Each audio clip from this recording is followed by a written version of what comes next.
What's up, guys? Swift here, joined by my good friend Greg Gabriel, and it is an exciting time to be a Chicago Bears fan. The 53-man roster is done, so we know exactly who's on the roster. We have our full practice squad. That's probably one of the first things I want to get into with Greg here. But Greg, how you doing today, man? Good morning. I'm doing good, doing real good. Except Got- what we got a full roster, but what it is today, I do not think will be exactly the same come a week from Sunday. Yep. I think there's going to be a couple moves made. That's the one question I have because people have this question. And I think I saw you addressing this a bit on Twitter as well. This is our practice squad. And I and everyone else have counted 17 players that were added. Now, 14 of them were guys that were brought back, guys that were on the roster before. And then there were 3 new additions. Right now, they haven't officially announced Scott Daly, exactly, yeah, Samori Toure, and the defensive tackle. Where Sam the hell Roberts, yeah, what Sam I was Roberts. thinking, I think those guys had to get here and take a physical. Okay. So you that think once means all 3 of those are signed, we'll probably cut somebody someone got to else. go. Yep. Yes, Exactly. somebody, or they bring Daly up to the varsity right away, but I don't see him doing that. And I'll tell you why. And I may be off on this, but is that because he'd be a practice squad elevation? I'm not sure if he's a vested vet, but he didn't have to be claimed on waivers. So I think unless he just cleared waivers, that because he came into the league in like 2019, but he wasn't on. He's only had 3 years on a roster. So he's in that gray area of whether he's considered vested vet. But anyway, if he is, and he is on the regular 53, he gets paid for the full year, regardless of how many games he's here. Now, and I'm not 100% sure about this. I got to ask somebody who would know more than me about it. If he is a practice squad elevation, I don't think it counts as being a vested vet on the opening day roster.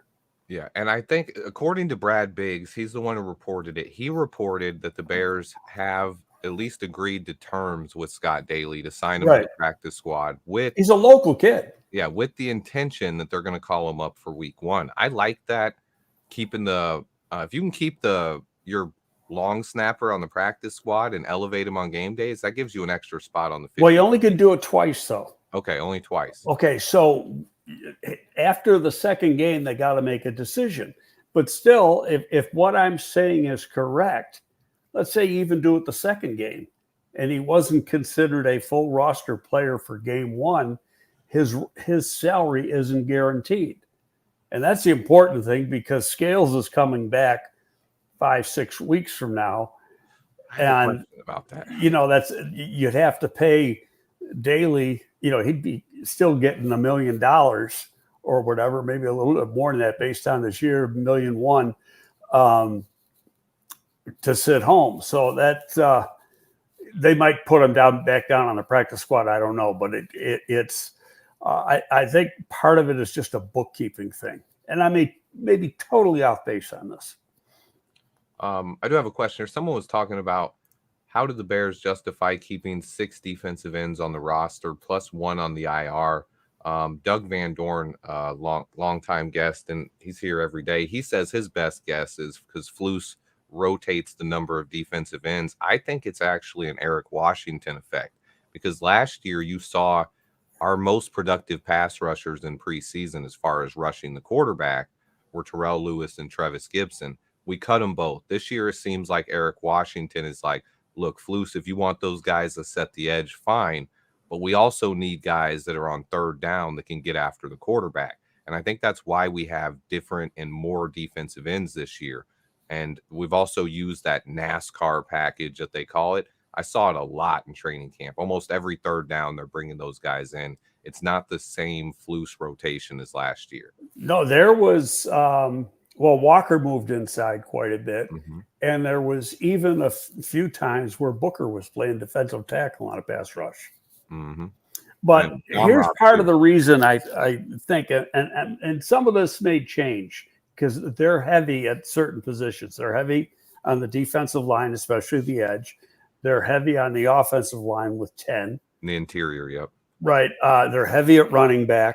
There's going to be some changes here. Yep. I expect Doug Kramer or Bill Murray to probably get moved down the practice squad once Ryan Bates is fully healthy. And it was reported he was back at practice yesterday, so that's something to keep in mind. But I don't know if he was going full go. But he's still got another week and a half to go. But he's got to be healthy enough that he can play on Sunday, or he's got a worthless roster spot. Well, he doesn't have to be able to play on Sunday. You're only going to dress 7 or 8 on Sunday. They like to dress 7. In this case, they might have to dress 8.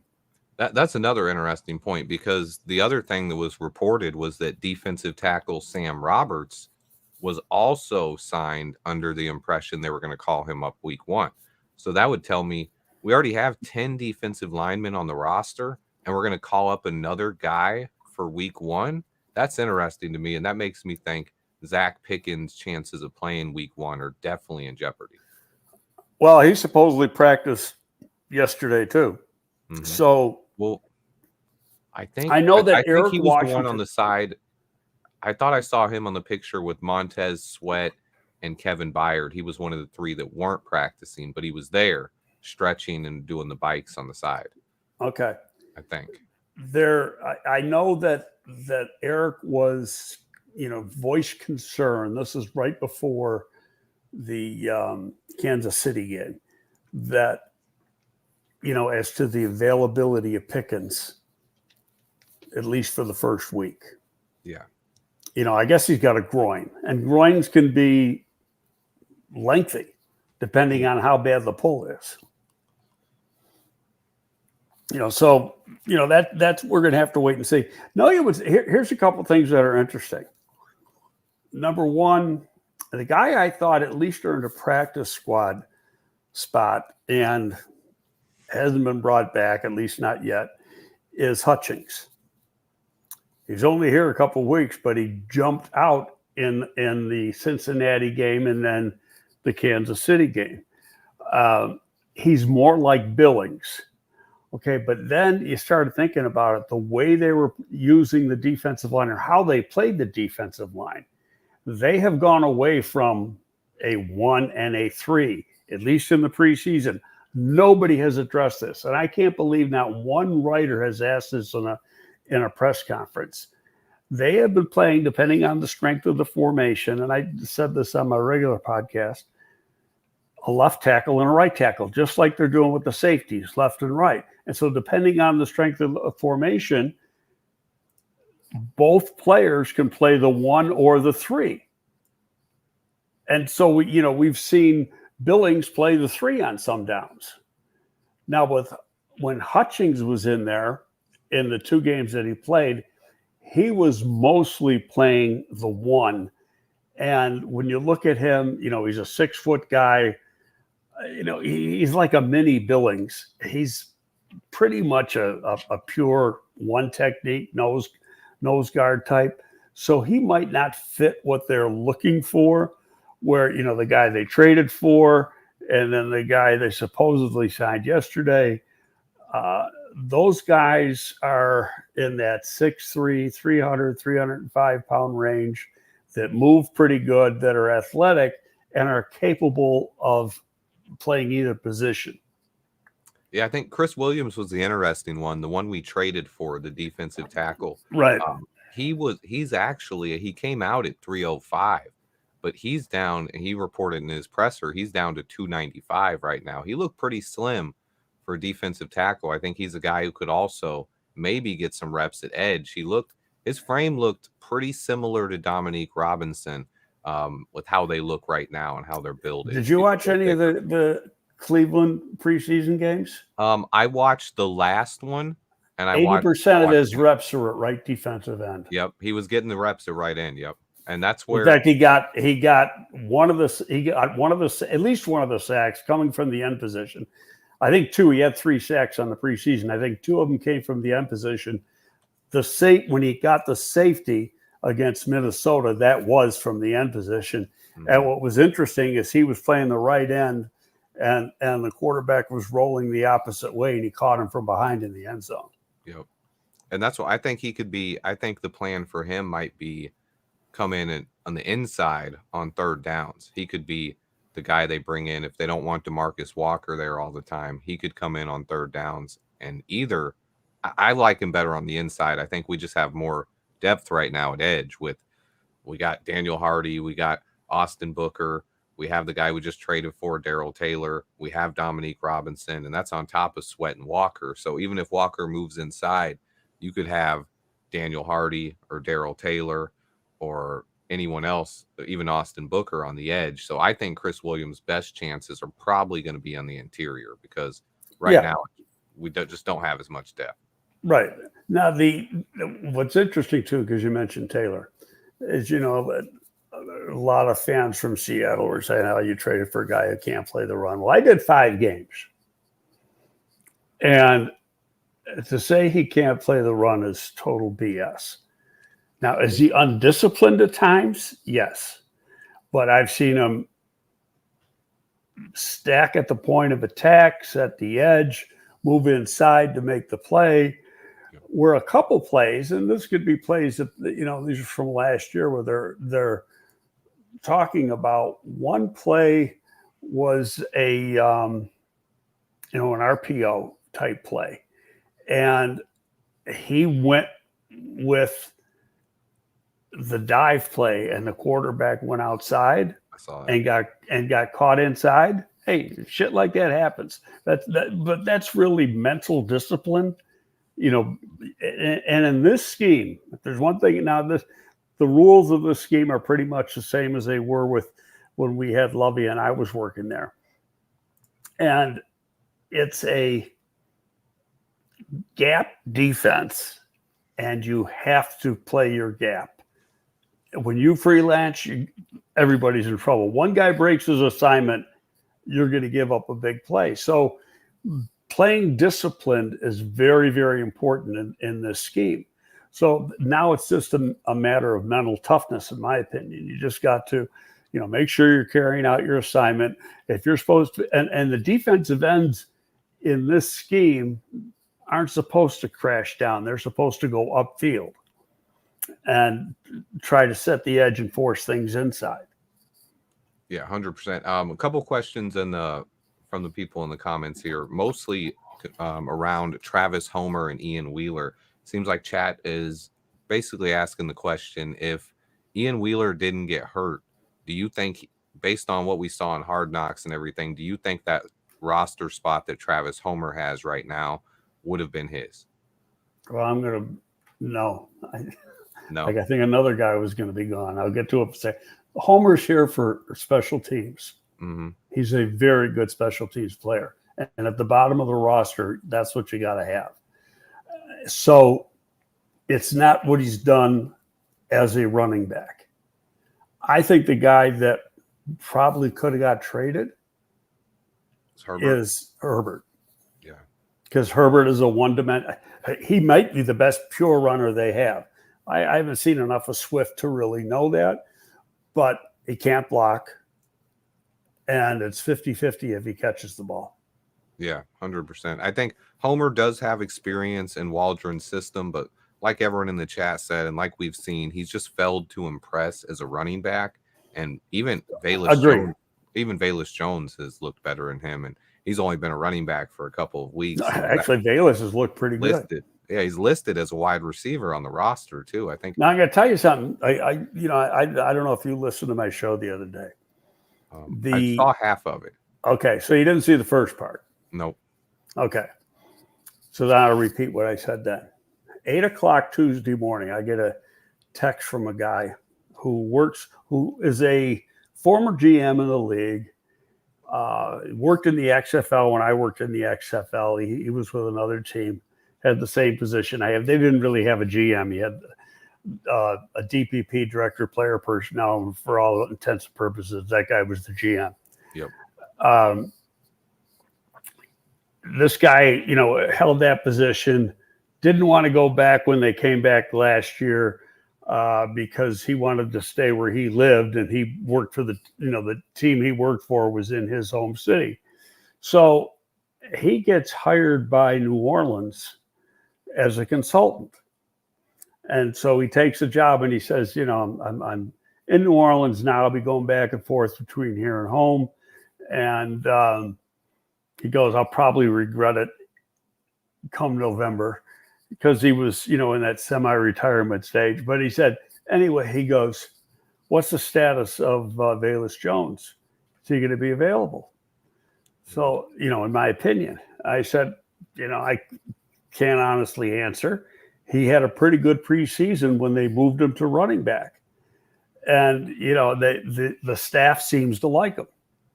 So right away, I mean, as soon as I ended that text, I sent Poles a text. And I said, hey, New Orleans sent me a text showing some interest in Jones. Just wanted you to be aware of it. And he sends back a text right away. He goes, Velus isn't going anywhere. Yeah, I believe that. I've kind of had Velus making the roster all along. I know people have been, there's been people saying cut Velus for 3 years now. Even since he was a rookie, it was his age and whatever, and there was always problems. People have always wanted Velus cut. He has the one thing that you can't teach it, and every NFL team covets, and that's speed, home run speed. And you saw him even more than just the speed. I talked about it a lot after we drafted it. He's just really good with the ball in his hands. In his final year in college at Tennessee, he was the #1 yak player in the entire nation. He got more yards after catch than anyone else coming out. And I think that was the Chris Olave, Garrett Wilson year. So it was. And so there was a ton of good receivers that year, but he was the #1 yak guy. And yeah, he hasn't developed into a legit weapon at wide receiver. He has questions with his hands holding onto the ball, but when he has the ball in his hands, he is a dangerous player, and he always has been. I put part of that on the wide receiver coach last year, or the last 2 years. Yeah. And what we didn't see is any young player develop.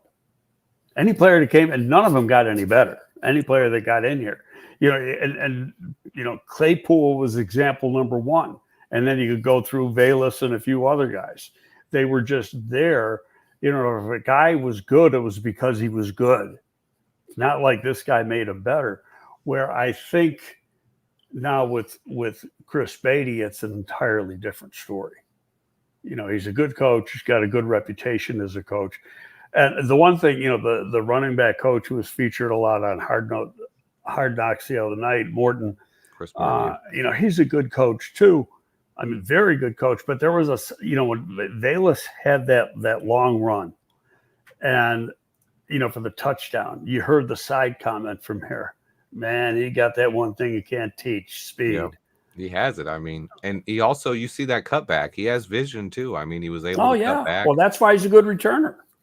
That he's good in the open field. I mean, his biggest issue with being a running back is learning to run through the tackles and just taking the handoff. And basically, you could even see it. They showed a little bit of it in Hard Knocks. After he gets that handoff, he has to hit it. He has to hit the hole. He has to go. He has to be ready. That's something that's probably going to take him a little bit of time. But so far, he's adjusted really well for a guy that, now they say he hasn't played running back, but he did get touches out of the backfield at Tennessee. He was kind of a gadget guy.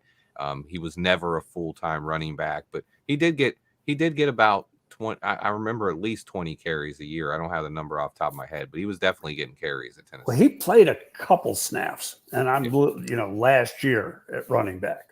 Yep. Yeah, but it was very good. I mean, you could probably count it on one hand. Yep. Let's see.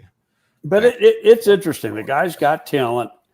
And, one thing I posted on X yesterday, and it was after Poles had his presser, was that it was probably an hour after. I said a lot of teams say that they wanted to keep the best 53. Mm-hmm. But seldom do they do it. They're staying with a hard count for certain positions. When you see the overload at certain positions here, it tells me, and I may be wrong, that he pretty much tried to stay with what they consider to be the best 53. Yeah, I think so. And I mean, there are definitely some core special teams players, and I think probably the biggest thing that fans don't understand that I've gotten a lot of comments about, not all fans, but some people just don't get the value of special teamers. They will say like, why did Amen Ogbong? I had someone literally come at me in the comments. They're like, Swifty, you have Amen Ogbong Bamiga on your 53-man roster projection. They're like, you're going to get exposed. You don't know football. You didn't watch him in preseason. He can't cover. He can't tackle. I'm like, he wasn't brought here to be a linebacker. And I've mentioned it every time I've said his name. He's a special teams ace. He's a core. And what was said about him when he was signed back in March? That he was a core special team and pretty much replacing Dylan Cole. Right. But at the same time, I thought he played pretty good in the preseason. He had a lot of tackles. Yeah, I didn't think he was bad. I mean, he definitely, I remember he got a lot of people criticized him. He gave up the first touchdown pass of the preseason, but he slipped on that Hall of Fame turf that wasn't very good. So awful. I didn't blame him too much for that, but he wasn't great. He didn't blow me away. I wasn't like, oh man, this guy's the next starting linebacker for us. But no, never what he was brought here for. He's a special teams player. So is Travis Homer. So is Josh Blackwell and Jalen Jones. All those guys are core special teamers. So is Elijah Hicks. Throw him in there as well. Those guys play a ton of special teams. I've said this a number of times when it gets down, and there's certain positions, linebacker, defensive back, wide receiver. When you get to the deep end of the roster for them. So you got wide receiver 5 and 6. You got corner 5 and 6. You got linebacker 4 and 5. They have to be, those are the guys that are going to play specials. So you might have a guy like Baskerville who is a more productive player, but he's not a more productive special teams player. Mm-hmm. And special teams wins games. And on top of that, I think we went one corner and one linebacker less than I actually thought we would. Those were the positions that we kind of skimped out on a little bit to keep the extra offensive and defensive linemen. It is right, possible, and I think some of that will change. Yep. I would not be a bit surprised if Torrey is up on the varsity come next week. Something just happened to your camera there, buddy. There you go. Someone's knocking on my door. Give me 1 second. I don't know who would be here.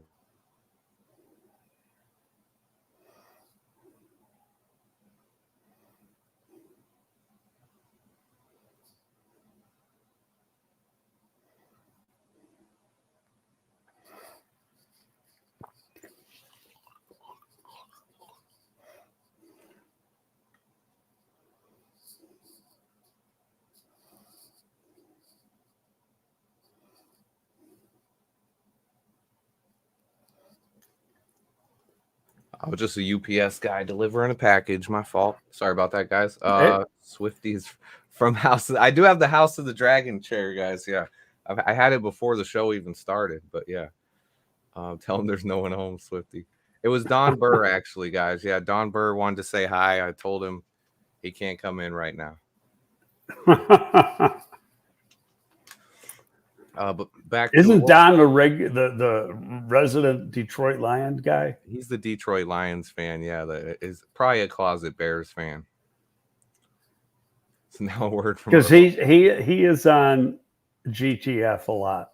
Yeah, always. He's on every Bears show. I mean, when you go, I went into the Bears press conference yesterday, and they have a new thing. Like when you go in there, there's like this AI thing that pops up on the screen, and it like is a summary of the chat, and it says Chicago Bears fans are excited for the season. They are also making fun of the Lions for never winning a Super Bowl and arguing with Lions fans. And there's one because they're on the side. If you get on there live listening, you can see some of the like who's on, who's actually listening. They post that on the side of the clip. So, oh man, yeah. Don is a great troll, though. I always love poking fun at him. He's one of those delusional Lions fans that just will spam and repeat Detroit versus the world, Detroit versus everybody. But he's great. But right now I'm so excited about the overall look of this roster. It's easy to tell the depth has really improved. We had multiple guys. We had one guy get claimed, but multiple guys have now signed with other teams. Just Tyree Carter with the Panthers. Brett Rippon is joining the Vikings. Vikings. Yeah, they cut Jaron Hall, one of their draft picks from a year or two ago, Right. to take Rippon. I was like, that's a tough one. The Vikings part of it here's the unknown thing, and it could be with like my guy Hutchins, because I just like the way the guy played. Is that we don't know what goes on in the meeting room with these guys, and how well do they know what they're supposed to be doing. So they can look like they're playing pretty good in a game, and we might not necessarily know what they're supposed to be doing, but the coaches do. And I'm speaking for this Hall also, that, maybe from a mental perspective, they didn't think he was up to date. And when you look at Minnesota's system, O'Connell and our guy really came from McVay. They worked together in LA. They're pretty much running the same system, so it's really easy for a guy like Rippon to go from here to Minnesota and not lose a beat. Yeah. And I mean, he's a veteran quarterback. He's a guy who's been in the league a while. We saw he looked decent in preseason. I never got overhyped by especially the Hall of Fame game, when there was guys who mostly won't be in the NFL out there on the field. But what he doesn't have, and I mentioned this, and I'm guessing, but first of all, on when they had the cut down on Tuesday, people were saying, well, Rippon's going to be brought back. And I said, no, it's going to be Reed. And part of the reason was, I think Pelissero had tweeted out that it was, Reed had been released. But the wording of his tweet was along the lines of, he's a vested veteran, he can pick where he wants to go, that type of thing. Right away, that told me, because he gets that information from agents, that told me that the Bears told him, we're not bringing it back. Yep. And then you look at the skill set of Reed. He's athletic. He's got better arm talent. He's bigger physically. It just made sense to me. It said Rippon has the experience, but reality is he's not getting in the game unless two other guys got hurt. Mm-hmm. And I mean, at that point, I mean, you might even be bringing in another veteran anyway. I don't know if you're going to roll with. That's not really what Austin Reed is here for. He's more of a developmental guy that absolutely you keep around. And I did a bunch of tape on him from last year, for an agent that I worked for, and I had to start off doing 22 tape, because when I originally did them, it was in it's like a year ago now. And so his 22 tape was pretty good. I don't think his 23 tape was quite as good, but I thought off of 22, so going into last year's season, that it wouldn't have shocked me if he was a day 3 guy. Yeah. I thought I would have liked to see them take more shots downfield. They had a lot of design screens and short passes to Malachi Corley, but I mean, he was the best player on their offense, so I would have probably done the same thing too. Plus, he was a monster with the ball in his hands. So. Right, but I tell you, I'm not a big. Were you a Corley fan? I liked him. I know he had the short arms, but I liked him. Well, that was my so big concern. Not player. really the short arms. It was the catch radius. Yeah. And there's one thing I've learned in this league is that NFL receivers got to have a large catch radius. And so what jumped out when I'm watching him on tape, after the catch, he was superb.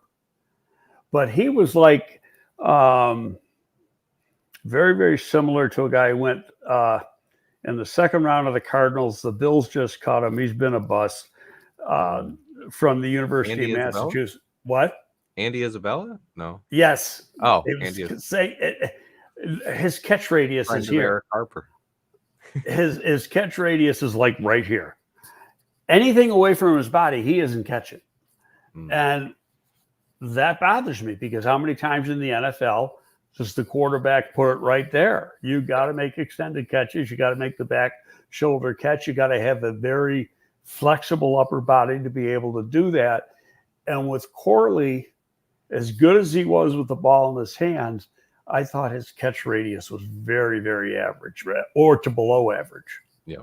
And if you have something like that, then you have to be special in other areas. That's one thing I liked about Corley is I loved his hustle. I thought he was a warrior as a player and how good he is after the catch. Plus, he has deceptive speed. I thought if you get him with the right quarterback, he could be a nice third receiver. I like Corley, but we'll see. I don't even – where did he go? Do anyone remember where he went? I don't remember. I think he went in the third round. Yeah, someone in the chat will remember as one of the – I know Javon Baker was another one of the guys I really liked. He went to New England. I know where a lot of the receivers went. Somehow I'm not remembering where Corley went, though. But I can look it up. Oh, Jets. He's on the Jets. That's right. Okay. I remember seeing him in the preseason game the other day. Yeah. He got some targets, but they weren't anywhere near him because – yeah, well, with Aaron Rodgers throwing the ball, he better extend his catch radius because Aaron goes to where the ball's got to go, not where the receiver actually wants it. Aaron's great at placing the ball, though, so he could actually do something with Aaron if he puts it right on him. But yeah, I know what you're saying. We had a couple questions here that I wanted to see. Bob's asking, has anyone else looked at Cole Kmet this season, and do you think he looks faster this preseason? He always looked kind of slow to me, but now he's getting off the line so quick. I think Cole he just continues ascending. I've talked about Cole. I remember a lot of people dogging him early in his career, and I was like, most tight ends don't break out until age 25. Cole Kmet is just now turning 25.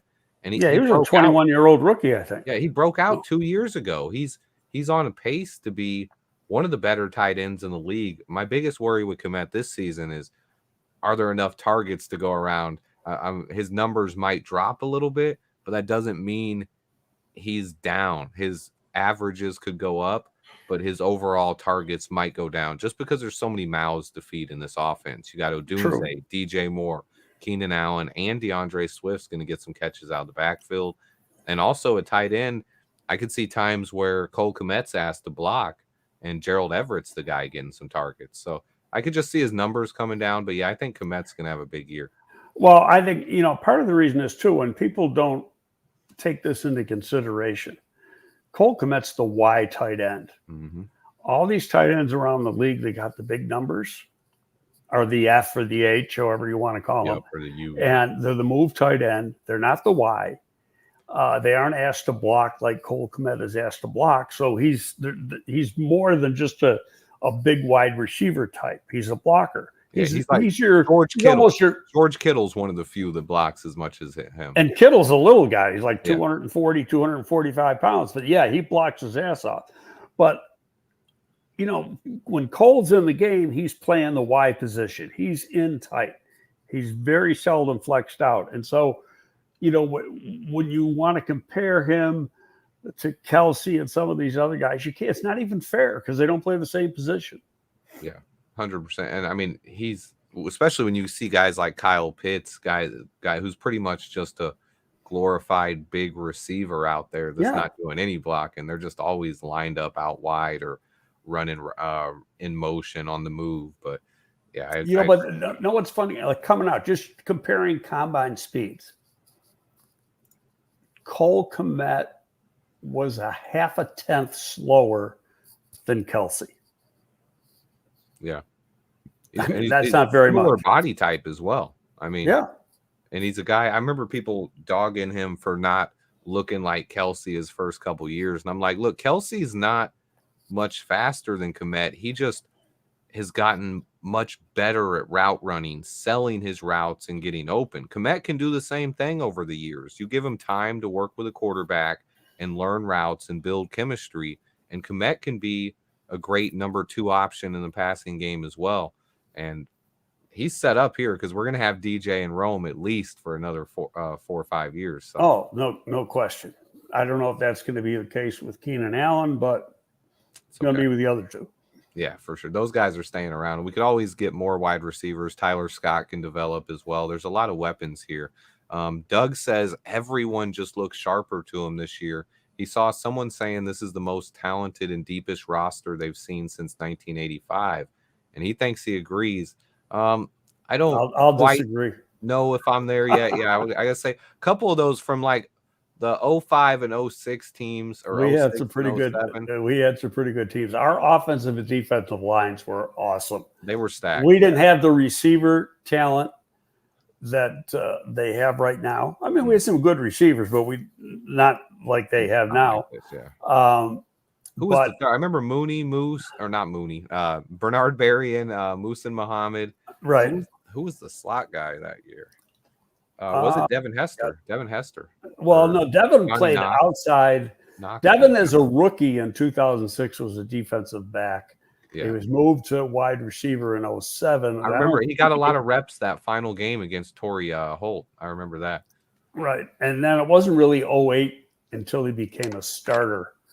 So was Knox still healthy then? My memory's fading. Knox, what year did we draft Knox? Let's see. 08, maybe. Oh. Somewhere around in there. Johnny Knox was not a big guy. Johnny Knox, when you want to look at size, I guess you could say his comp would be Tyler Scott. Tyler Scott has built himself up since last year. That's one thing that's been very noticeable for me. Oh. He's a lot bigger in through the upper body. And it's shown. If one second-year player has taken a jump so far, and it's been real obvious, it's been Scott. Yeah. It was Rasheed Davis. I forgot about Rasheed, man. Yeah. Rasheed Davis. We had Mark Bradley too, but he pretty much never developed, right? But Justin Gage was also on that roster. He was always Justin Gage, who we had. There's another guy. We had Bobby Wade. It looks like he was cut by that time, and Reese Curry had taken his spot. I think he was cut that preseason for fumble and punts, if I remember right. I remember he had a preseason game where he fumbled 2 punts, and right after the preseason game, they asked Lovey, and he said, "Bobby Wade, we love Bobby Wade. Bobby Wade is our punt returner." And then like an hour later, Bobby Wade was cut. I remember that like, oh man, Lovey stuck up for him, but then whoop, right away he was cut. I was like, oh. Well, you weren't ever going to see Lovey throw a player under the bus. I love that about Lovey. That was not his way. But I can't think of the guy's name who was the Todd Haley was the wide receiver coach. He really wanted us to draft Bobby Wade. So in the last few weeks leading up to the draft, every day he'd walk by my office and look in and go, Bobby Wade, and then walk away. It was correcting someone in the chat. Someone thought we had Martellus Bennett then. We didn't get Bennett till later. It was Desmond. A little bit later, yeah. Yeah, Desmond Clark, long-time tight end for us. He played for us for a long time. I love D. Clark. He was a good player, solid player for a long time. When we first came here, we had a guy who had caught 100 balls, couldn't run worth a lick, but he was productive, and that was Booker. Oh, Marty Booker. Yep. Yeah, Marty Booker. Well, I mean, were you part of that trade then for Adewale Ogunleye? Yeah, I was here for that. Oh man, I remember I was at the Illinois State Fair. That was at that trade came down. I don't know if it was a Friday night or Saturday night, but we had a home preseason game at Soldier Field when we finally closed up. We were like closing up the deal in the box we sit in. Mm-hmm. I remember the news broke. I watched, I think the preseason game was mostly over, and I had went to the State Fair. And like right when I got there, I got the like notification on my phone, and I think my buddy Dwayne called me, and like we were both big fans of Ogunleye, and we liked Marty Booker, but we knew this defense needed another edge rusher, especially with Alex Brown on one side. It was like, oh my, because we had Tommy on the inside. You got Tommy and Tank, TNT. You got Alex Brown out there.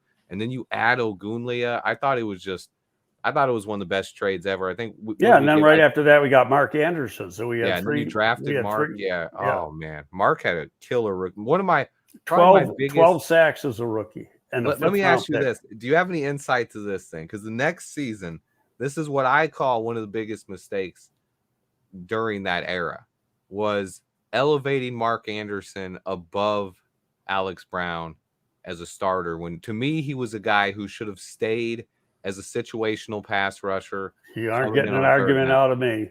Yeah, it was where that was, and all I love Lovey, but that was Lovey. Lovey is, what's the best way to put this? When I got into draft time, Lovey's a trait guy. So when he looks and he sees real fast times, oh man, Greg, you got to give me that guy. And he's not. And what we used to have to do is, we learned after like a year. So Jerry, myself, the position coach, and Lovey, and the coordinator would watch tape back to back. Now, we used to make these things called profile tapes. So everything wasn't digitized then. It was on beta. And the scouts would do this. I'd do it. Jerry do it. We do it with every single tape that we watched. You'd find plays from each game. And it was not a highlight tape. So it was basically you might take, depending on the position, like with a defensive back, sometimes you're lucky if you can get 10 plays out of a game, especially back then, because people weren't throwing the ball as much as they do now. And so you got to have plays in which they're targeted, even if they're, the guy, sometimes you like with a defensive back, you'd want to see how he covers, even if he's not targeted. But it was hard to get plays where a defensive lineman and an offensive lineman, they're involved every single snap. But we'd put these things together, and by the end, the final tape might be 200 to 250 plays long. And it told you exactly what the player is, but in a more condensed fashion than having to look at 5 full games, but, back and forth. So we'd sit and we'd watch these things, and we'd watch them back to back to back to back, and we'd put them in an order of how the personnel department had the guys ranked. Okay. And then, but the thing that when we did this is it jumped out who was the best guy, who was the second guy, who was the third guy, and so when we did that with Lovey, then he would come off the trait features, because he'd say, yeah, he's clearly not as good as this guy, even though he runs faster. According to Alex Shapiro, the Bears have signed Scott Daly. It does not say whether or not that was to the practice squad or not. I'm going to assume that's to the practice squad unless someone else is going to the injured reserve today. But yeah, it looks like that'll put us officially at 15. And then once Samori Toure and Sam Roberts are announced, that's going to be 17. So we had some thoughts, and I think, Greg, you answered this last night on Twitter. It was about Theo Benedict. People were wondering if he counts as an international exemption. Yeah, but Canadian players apparently do not count, correct? No, because they're a regular football country. They you got a Canadian league. It's for Europeans. In the case, like the punter Taylor, he's an Australian. Any African kids, like we had that big kid who was from one of the African countries who was on the practice squad last year. Roy Mbadika. Yeah. Yep. So those guys are your, quote, international players. Yep. There's a lot of guys from Canada are playing in the National Football League. And there's a lot of kids from Canada go down and play at Power 5 schools or places like the MAC, Conference USA, things like that. So, that Canada does not count. Yeah, 100%. So once we get to that 17, it looks like one of these guys who are part of the practice squad here, one of these guys is going to have to be cut. Do you have any idea? Oh, I was looking at it, and the one that now you got my name in there, so I can't see the whole list. I'm covering it. Give me a second. Wait a minute, I got the list written right here. Tavares Moore. Yeah, Tavarius Moore's and or Ro Torrance Yeah, would be the one who comes off, and probably Torrance before Moore, because you already got Stewart up there as a corner. yeah, But I'm totally guessing here. yeah. I would say probably one of the safeties. Even I mean, one of the safeties could definitely do it since we have 4 safeties on the roster already. But Ro Torrance is another option. I would have said Steven Carlson, but since we lost Brendan Bates, he's the only tight end we have on the practice squad, so Right. he probably stays. So yeah, that there will be another decision coming. Do you think there's a chance someone goes to the IR? Someone's on the 53 now? I don't know. I mean, it's what's the status of Pickens? Yeah. And being that he's supposed to be heavy in the rotation, I would think they want to wait on that. I agree with that. Let me see. Now, the way, you can finagle these things. So today is Thursday. So if you cut a guy from the practice squad today, he's getting paid his week's salary.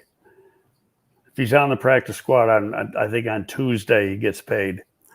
And this week, it might be different this week because they didn't even sign him till yesterday. But this is once the regular season starts. But hey, I mean, that's the way things are.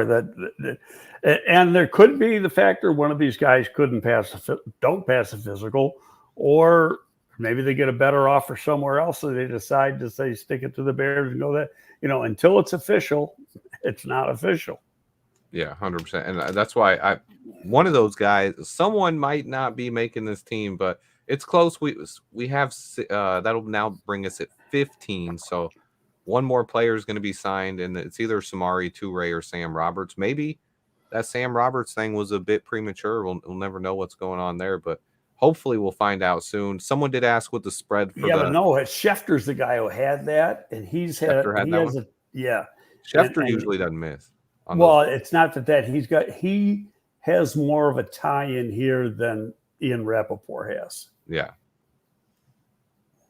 Yeah, the Bears are favored by 4.5 points right now heading into the Titans game for week 1. I will say normally with spreads, home teams usually get 3 points. That's usually about how it works. So we're getting 4.5. That's good news. It looks like Vegas likes us right now, or people are just putting a lot of money on the Bears. You never know how that works. Yeah, Bearlissimo Samori Toure was reported yesterday on Twitter that he is signed to our practice squad, the former Packer. Right, but that one wasn't official either. Yep. So far, it hasn't been announced from the Bears yet. That or the Sam Roberts from, where's he from? New England. Over-under right now for the game is 43.5. Roberts, where was Roberts from, college-wise or team-wise? Team, the Patriots. Patriots. Yeah. And actually, I think I might have read this wrong, but I think he had like 10 tackles in the preseason. Mm-hmm. Yeah. Oh, yeah. He had 4 pressures as well. Only played like 26 snaps. Well, if you had 10 tackles and 26 snaps, that's pretty damn good production. Yeah, exactly. Yeah, it is. But it's, I probably should touch on this more. I wrote about it in Windy City. Is the pro department does a hell of a job this time of the year. And those guys are really working. They are watching every tape of every preseason game. Now, they got targeted guys they're looking at. It's not like they're looking at 50 guys. Yeah. There's certain guys at certain positions, and they're watching those guys, putting a grade on them. If you like the guy, and in the case both of the 2 guys they made a trade, there's probably 4 people that watched. Yeah. So, and with these guys that they are signed into the practice squad, same thing. There's a bunch of people putting their thumbs up before they give the okay to go out and offer this guy a contract. Well, based on what we heard last year on Flus's comments, he made it seem like he also is involved in not only scouting players from the college level, but before they make trades for guys like this, he goes in and watches a ton of tape on Oh them too. yeah. I love that about Flus. Well, if he's a good evaluator, and that's one thing you find out, when you're working with this coaching staff after a few years, like you find out who is the good evaluators and who isn't a good evaluator, and you try to give more work to the guys that are, because you trust their opinion. Yeah. So I worked with I'll give you an offensive line coach who was a great evaluator, was Harry Heastan. Oh, Harry. Excellent evaluator. The current defensive back coach is a great evaluator. John Hope. Yep, John Hope can evaluate. I've sat in meetings with John. I've sat in my office with John and watched tape for hours and hours and hours, and he taught me little things. I wasn't there's between John and Lovey, just little things that I wasn't looking for or didn't put an emphasis on. I didn't put as big as emphasis on length, on arm length, until I started working with John. Now this goes back to like 08 or something like that. Yeah. John, real big on length. And he says, like, you can have a 5'9.5" guy, but if he's got 31.5-inch arms, that makes him taller. Yeah. Because, so, you can get away with it because they prefer, like with Flus. And I remember I went to Ballard about this, because there's teams that have limits on how tall or how short you'll take a corner. If you notice, all the corners here are pretty tall. Yeah. Okay. Indy's prerequisite for a corner was 5'10.5". Now they took the one corner, and he might have been a real late pick, ended up being a Pro Bowl nickel guy. Yeah, Kenny Moore. Yeah. Yeah. So there are exceptions, and I don't know what his arm length is, but I would think he's got pretty good arm length. And they also took him late. Yeah. So, but for the most part, that was 5'10.5" was the standard or the minimum. And so you look at the guys they got now, they're all bigger than that. And then another thing is obviously, just the speed traits and stuff. People say, well, Reddy Stewart should have made the team. Well, okay, you can now compare him to Blasingame and Jones. Reddy Stewart's a 4.56 guy.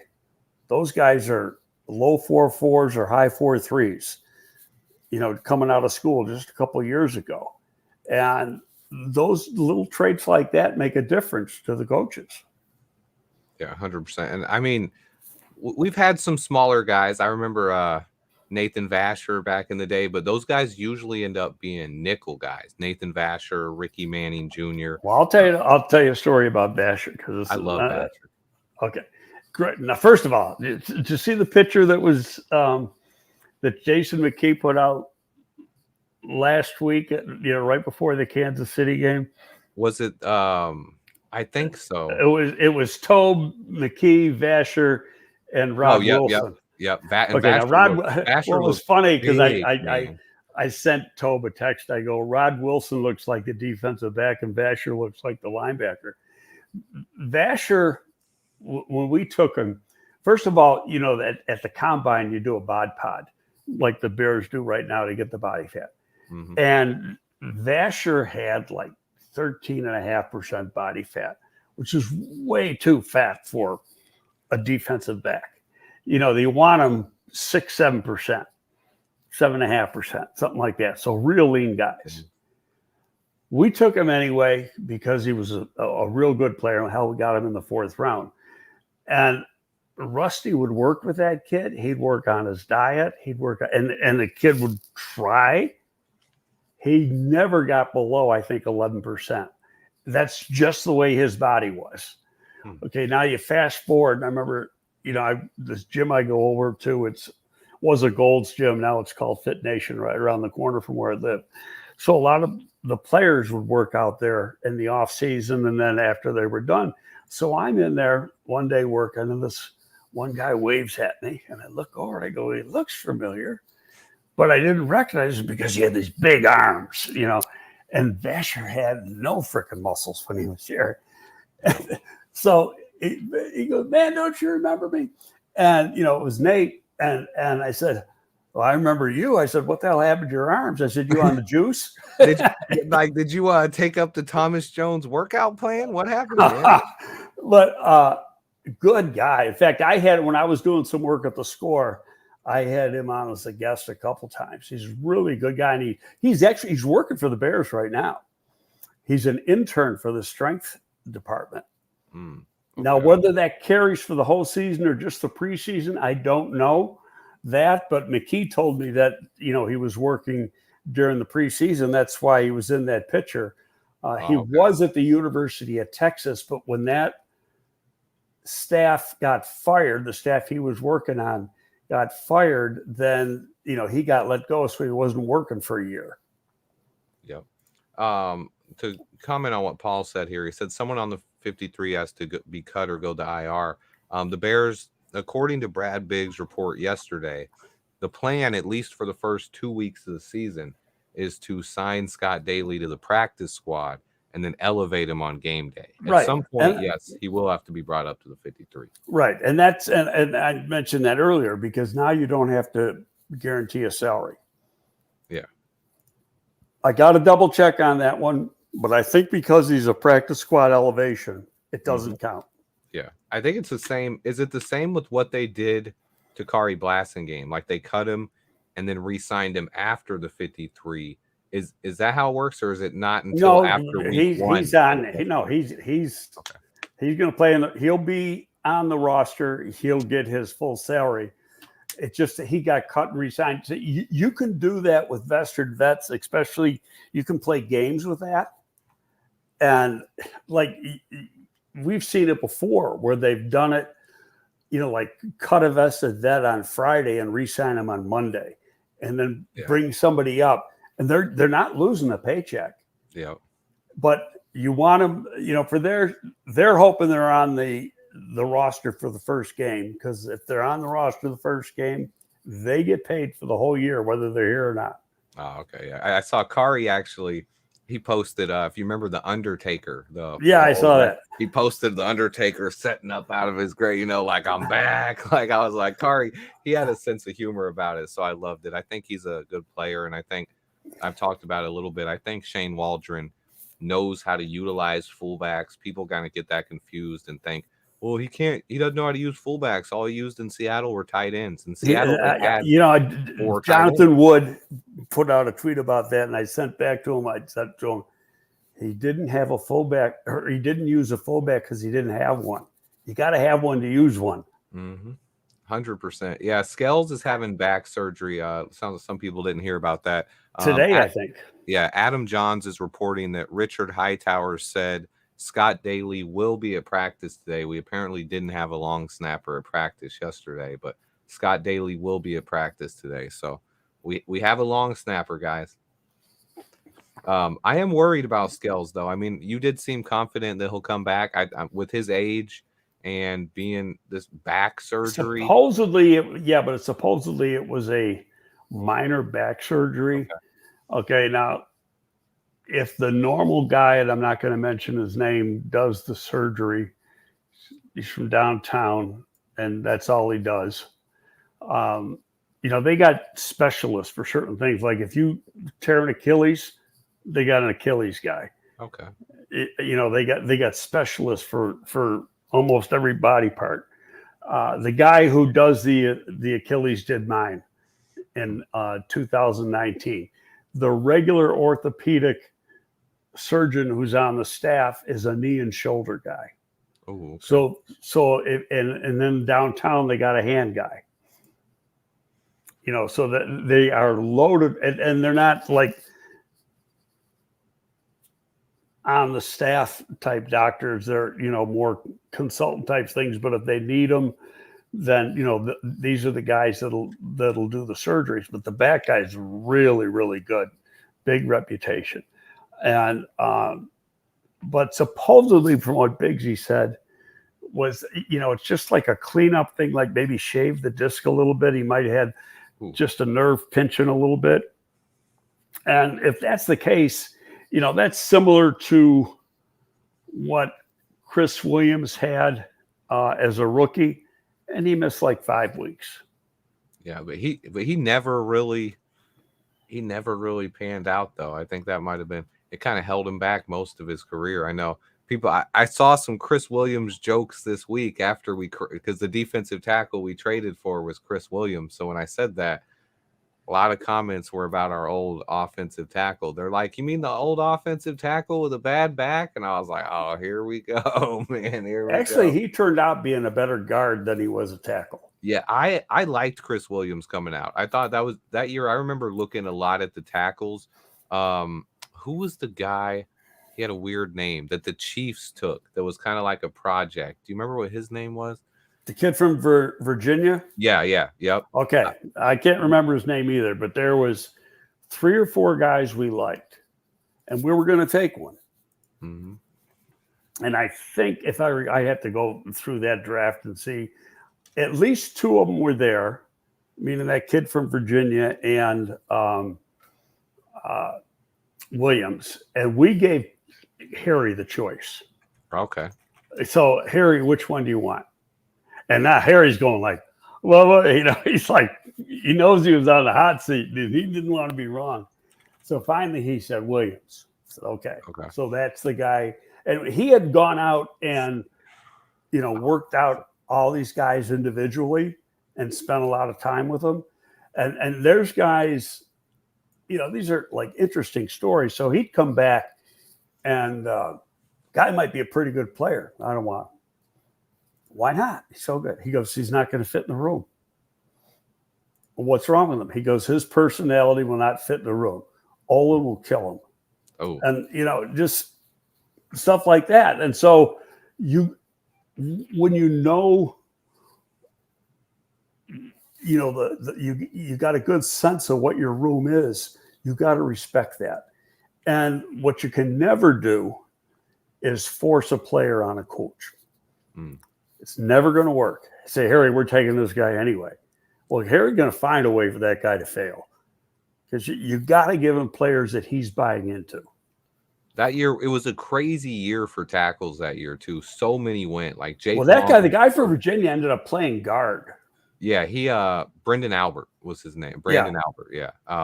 The guy I really wanted went 2 picks before us and turned out really good. The guy the Broncos took, Ryan Clady. Clady, whatever it was. I don't think Clady was in the mix. You don't think he was in the mix, or did you guys? I don't recall him. What school was Clady from? Boise State. He was supposed to go top 5 to 8, I think, and he fell to 12. And maybe it's because of that we didn't. But we had a group of guys that we had Harry work out with, and then we had them ranked. And like I said, Harry might have had Albert's rated a tad better. Okay. But when it push came to shove, it's like he chose Williams. Yeah, and I don't want to blame the thing on Williams or blame it on Harry because I thought Harry was a great evaluator. Now, the year, fast forward. So this is the year that we traded for Jay Cutler. Okay. So before that trade's even made, we were going to take an offensive lineman high, first or second round. Harry and probably the first round. And so we make that trade 3 weeks before. Harry that day is on the road working out 2 different guys at the offensive line. And he had been spending that whole week working out guys. I had to call him up, Harry, come on home. We don't have any picks anymore. Yeah. Yep. We gave them all away for Jay Cutler, man. It's time to come home. Yeah. Awesome. I love the stories, man. I'm so excited just about the roster overall this year. I think it's a good time because since next time we're going to be meeting up, season's going to be already going, right? Yeah, let's see. Yeah, we'll be right before game 2, which would be Houston. 1. So what do you let's go with do you have any expectations for the first game yet, or? I'd be disappointed if they don't win. Okay. Yeah. And I'll tell you what, part of the reason is the 4-0 doesn't mean that much to me in the preseason. It's how they played. Mm-hmm. They played pretty good football for the most part. Even when the scrubs were in, they played good football. Mistakes for preseason were, I think, minimal. For the most part, it was clean football.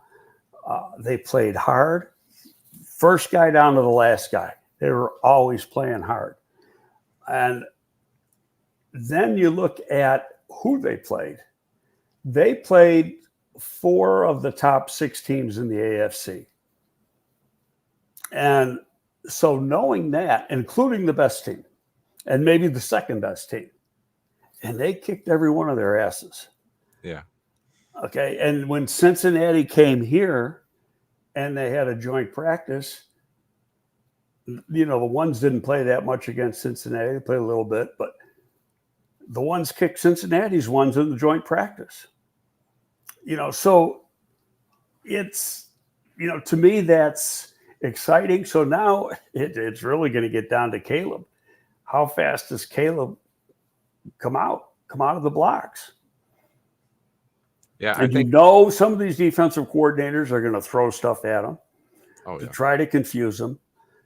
And I think that's one of the reasons the offense and practice struggle a little bit. If you go back, it wasn't last week's, or not the other day's Hard Knocks, but last week, Caleb said the Flus practice is harder than the games. I think they were purposely throwing everything they could at him in practice. Yeah, that was something I really liked this year. Something that I haven't seen a training camp that I hadn't saw. I think we touched on it a bit last week. Is I don't remember seeing that stuff back. I mean, during Justin Fields, Mitch Trubisky, Rex Grossman, you can go back during their training camps. I don't remember defensive coordinators being exotic and switching things. Not in practice. I remember pretty vanilla defense most of the time. And no, I think they were trying to, hey, this is how tough it's going to be. So if you can do it in practice, you'll be able to do it in the games. Yeah, 100%. And I love that they're throwing so much at him. I think the Titans are a perfect test to start out the season. They're not one of the NFL's best teams, but they do have a lot of talent. They have a good up-and-coming offense, and they have a solid defense that's really well coached. So I think it's going to be a good game. I do obviously hope we're going to win and am looking for a victory. I won't be happy if we don't get a win, but when are any of us ever happy when the Bears don't win? So that's just life. So obviously rooting for a Bears win. Well, wait a minute. I should ask you this. Yeah. You're in Cincinnati, so you see the Cincinnati press papers. Yep. What were they saying in Cincinnati? They thought Caleb Williams was impressive. I know a lot of the fans were kind of laughing at us, like, oh, they're getting hyped up over a preseason game. But no, I'm talking about the joint practice too now. Yeah, their media was at the joint practice. They obviously liked our defense. They basically, what I read, they talked about Caleb Williams looking good, Joe Burrow struggling against our defense, but a lot of it they blamed it on the rain and Jamar Chase not being there. It didn't seem like anybody made a big deal of it at all or really talked too much about it, but they did seem impressed with Caleb Williams. And that's something that I took away, because you remember back when we had the joint practice with the Dolphins reporters were saying, I'm glad we got Tua. They weren't saying good things about Justin Fields. So at least there's that. They're impressed with Caleb Williams. I think everybody has been impressed with Caleb Williams to this point. I think he's met every single expectation, and now it's time to just pass the real test of an NFL game, because that's when bullets actually start flying. That's when it's real, and we'll find out a lot next Sunday. I can't wait. Yeah, that's for sure. Now, the other thing, I'll tell you what jumped out at me at Pohl's presser yesterday was the comment he made about the offensive line. Yeah. Now, both he and Ian are former offensive linemen. In fact, I signed Pohl's when we signed him as a UDFA a gazillion years ago. Yep. And, it actually Rex Hogan did the physical stuff, but I had to sign off on it. He's excited about this offensive line. And I don't think he would have said that in front of the Chicago media if that wasn't really the case, because he knows how this media can be. Yep. I think he's really high on Braxton Jones. He obviously loves Darnell Wright. That was his first round pick he ever made. And then Tevin Jenkins is a guy you got to love. And he seemed really happy with Coleman Shelton. He called him a glue guy and a big part of this offensive line. And I've really liked Coleman Shelton since we signed him. I had a lot of blowback when I said that I expected Coleman Shelton to be the starter the day we signed him. And everyone's like, no, Ryan Bates is the starting center. Well, Ryan would be the starting center if he hadn't got hurt. Injuries played into it, but I still think Coleman would have beat him out. I think Coleman would have beat him out. But I have a good friend who works for the Rams. He was on my staff here. And, so I asked him, I said, tell me about Shelton. He said, he's a hell of a player. I mean, he hasn't allowed a pressure when it comes to pass play. He's not as imposing as a run blocker as most of our offense or the rest of our offensive line is, but he's a good pass blocker. And obviously that's what I want in front of Caleb Williams, someone who's not going to get just ragdolled like Sam Mustipher. No, he's going to – this guy started the last 2 years. I think he started all but 4 games the last 2 years for the Rams. And they had – what's funny, and I can't think of the guy's name. He's Brian Allen. Brian Allen. Brian Allen got some big money a couple of years ago. The Bears were trying to sign him. Yep. And he stayed with the Rams. And then he got dinged up the last 2 years. Yeah, he got dinged up. And then Coleman Shelton came in to take over. It's after like the 4th game or something. And he never gave up. He never gave up the job after that. Yeah, he finished that year, and then he started every game this last year, and he looked pretty darn good. No, Teddy said he's a warrior now, and he can play guard. Now, he hasn't done it in practice here, to my belief.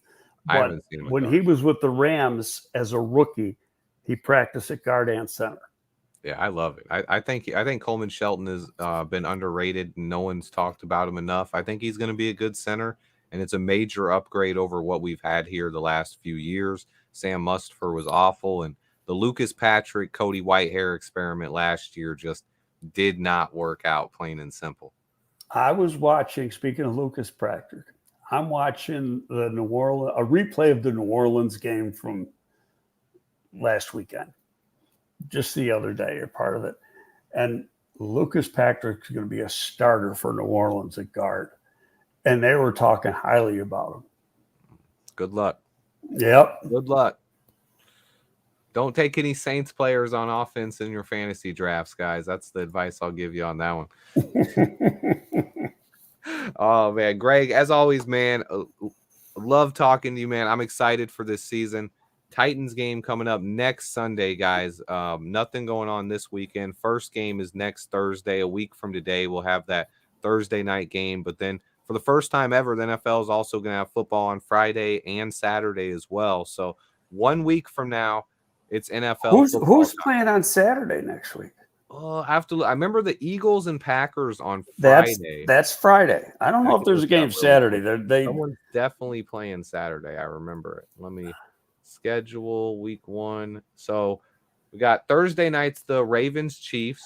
Friday we have at 8:15 or 7:15 Packers and Eagles. Right. And I'm wrong. There is no Saturday. Yeah, I didn't think there was. Then there's Sunday and Monday.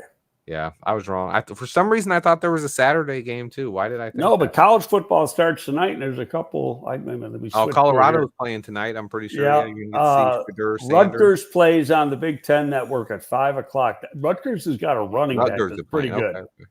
Okay. Hey, Big Ten's so different, man. There's so many more teams now. It's new, but yeah, college football. Then you got. Let me look here.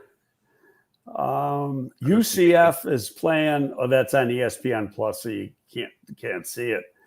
Going down. Missouri's got some players. They're on the SEC network at 11. Minnesota and North Carolina got a few players each. That's on Fox at 7. And Actually, a then big he ranked has, game and this weekend. Colorado's playing North Dakota State at 7 on ESPN. I'll definitely be watching Colorado tonight. Georgia and Clemson, number 1 versus number 14 this Saturday. That's going to be a good game. And Miami. Oh, Illinois is playing tonight too at 8 o'clock on the Big Ten Network. Oh, Illinois against playing Eastern tonight. Illinois. I missed that one. Okay. Illinois is playing tonight. I might have to watch that too. Awesome. Football is back, guys. I'm super excited. Hit the like button for us. Leave some comments. Let us know if you have any questions for Greg. He'll be back 2 weeks from tomorrow, probably. Let me throw this one at you, Yeah, and we'll leave it up in the air. If they win, we might want to do something next week. Hey, what do you think? I'm down. You let me know, Greg. Okay. I mean, it might have a fun show. Yeah. Bears win. Greg might be back earlier than that, guys. Stay tuned, guys. We appreciate you all, and stay tuned until next time. Bear down, and we're out of here.